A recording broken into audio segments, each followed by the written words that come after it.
Ecclesiastes. Ecclesiastes 12, 13 through 14.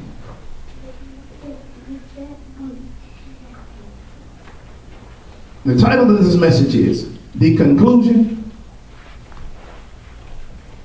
of a Godly Man. Now you can substitute woman in there.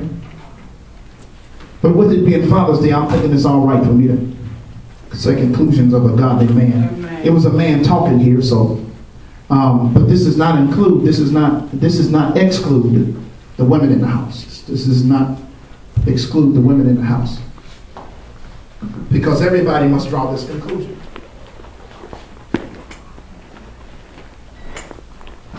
But since we're talking about being godly does not mean you do everything right. Okay? Amen. You might make a lot of mistakes. Amen. But that does not cancel out your being godly. Right. Okay? Let me give you a definition of being godly. Being godly means that you have a recognition where the right direction is.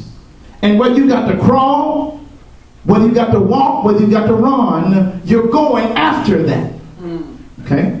When I think about living godly, I think about a race. Okay? I think about a race. In Ecclesiastes, it talks about the race not being given to the swift, right, nor the battle to the strong. Right. Okay? But I think about it, it's not a sprint, it's a marathon. We talked about this before. And see, I do not run long distance very well.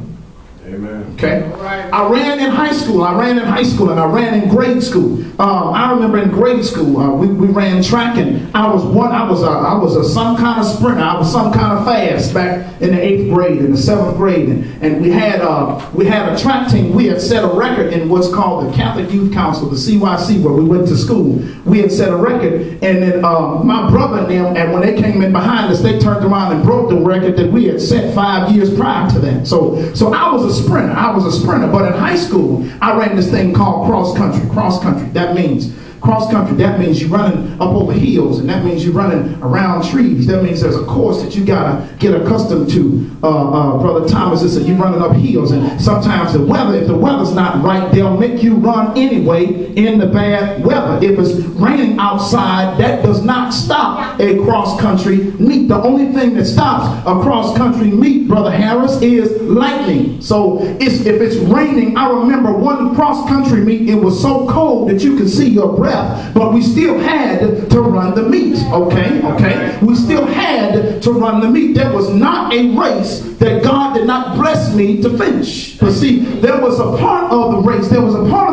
Where I was running, kind of at my own pace. But see, there was something about at the end, I would sprint with all my might. At the end, I would sprint all my might, and I would pass a lot of people. And so that's how I got my places all to be good. So see, when I think about this life of living godly, it's not like a 100-yard dash. It's like a long distance run. Right. Amen. Okay.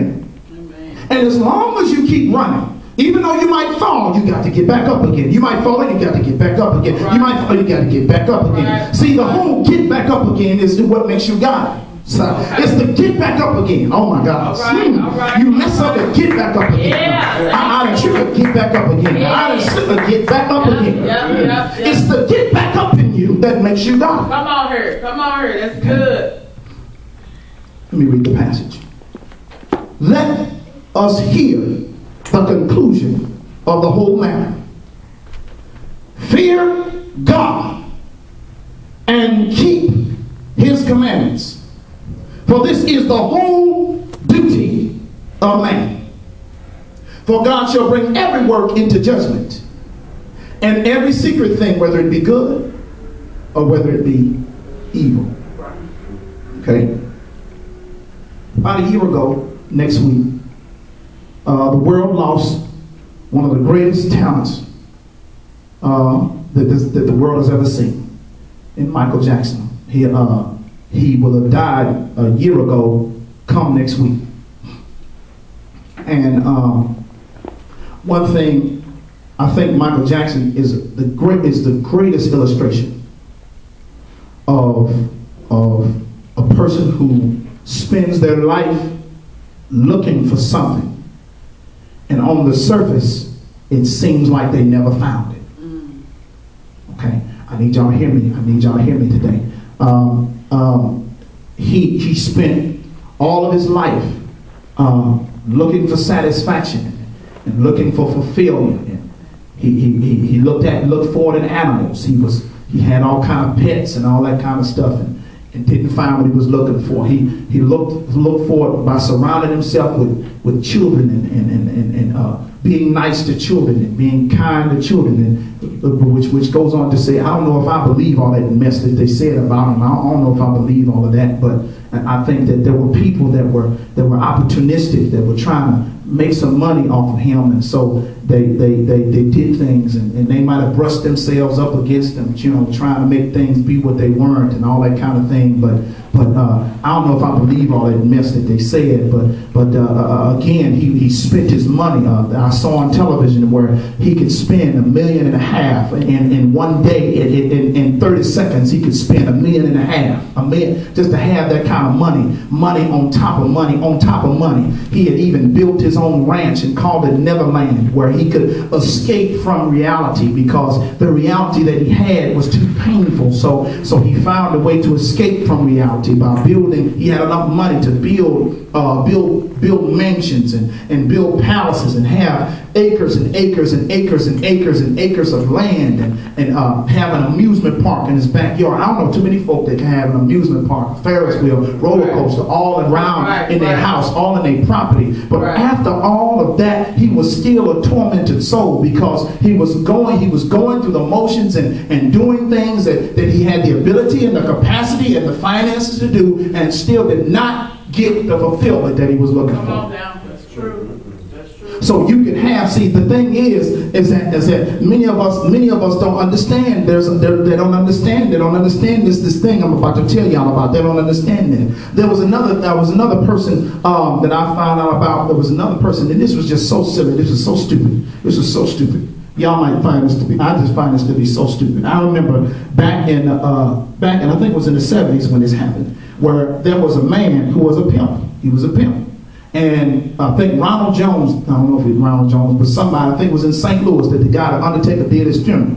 And they did his funeral, he had designed his coffin to look like a Cadillac or a car or something like that. And he had the dude sitting up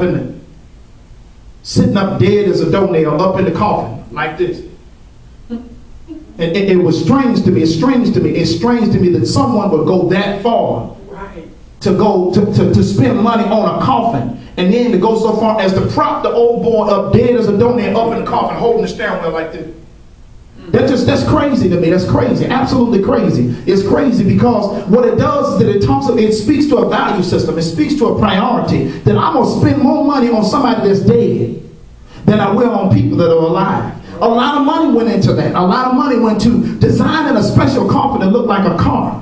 See, but this all goes into the fact where people think that their fulfillment is in money. Come on now. They think their fulfillment is in spending money. Their fulfillment is in spending money. But when I saw that, I was like, oh my God. How crazy is that? To have a dead man sitting up in a coffin designed to look like